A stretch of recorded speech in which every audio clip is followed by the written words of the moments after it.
Hola, me llamo Angie. I took AP Spanish last year with Senor Romo, and just to give a bit of context, I am not a native Spanish speaker, but I did receive a 5 on the AP exam and I did pass the biliteracy test. Today I will be going over my personal do's and don'ts for AP Spanish. Do number 1 is to take notes diligently for your homework and outside assignments, because Senor Romo doesn't assign pointless work, and all of the information that you're asked to write will be very useful for when you're studying and preparing for your AP exam. The exam itself is very specific. It's not a subject that asks you to take a concept so that you can guess the correct answer. They want you to provide specifics. And I know that one of the questions last year was asking about parks and recreation in Hispanic speaking countries, and if you don't know jack about any parks in Latin America and Spain, you're basically done for. And so again, just organize and be detailed with your notes. Number 2 is to keep an open mind. If you approach this class thinking that, oh my god, this is so hard, or how am I gonna speak in class, or this is gonna suck because it's online, 90% of the time when you have that mindset, the class is gonna suck and you're not gonna improve, and it's not the class's fault, just speaking from personal experience. And what you should be doing is keeping an open mind to different resources that are available to you and utilize them for your own benefit, because it's you that's getting a 5, not your teacher. And there are a lot of helpful websites such as Spanish Dictionary, which you should use with discretion because you don't want to be piggybacking off of that site all year. And College Board AP did release some videos on their YouTube channel last year, and there are also outlines made by teachers from other schools.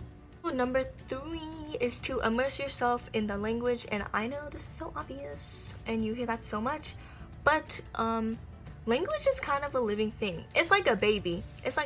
If you don't feed it regularly and tend to it, it's not gonna end well. So to practice as much as I could, I watched English shows with Spanish subtitles on so that I could hear what they were saying, but also comprehend how the syntax of the language would translate into Spanish. That's definitely what helped me the most, because as a visual learner, I had to visualize how the words look like to speak them out loud. And I also watched Spanish shows on Netflix, and during the couple of months leading up to the exam, I listened to around 4 or 5 Spanish podcasts on Spotify when I would go to sleep at night, so that I could improve my listening comprehension to make up for the fact that during quarantine I wasn't interacting with my peers and teachers as much in Spanish. And also, I listened to Latino music like Enrique Iglesias. For my AP Spanish don'ts, to be honest, there aren't too many don'ts in Spanish because it's a really interactive class, and all the major don'ts fall into the same category, which is don't slack, do not slack. Don't think that you can blow off the assignments and not participate, because it will bite you in the booty. Number 2 is don't focus on some units more than the others, because as I said in my first do, I think, you really don't know what's going to be on the AP exam and what the test will ask you.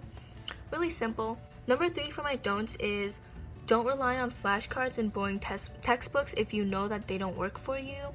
Why keep beating a dead horse? Just find the learning style that works best for you in this digital learning environment and take advantage of it. All in all, this class definitely wasn't easy for me, but it's really all about practice and in-depth understanding. I understand that this year is especially difficult because you're not in an immersed Spanish-speaking environment, but I think that the best advice I can give anybody who's in AP Spanish right now is to actively create that environment for yourself. For example, wake up, turn on that Spanish music, brush your teeth, Spanish music, shower, Spanish music, drive somewhere, Spanish music, or Spanish podcast, eating, sleeping, same thing. And that's all I have. So may everybody receive a 5 and pass the biliteracy exam.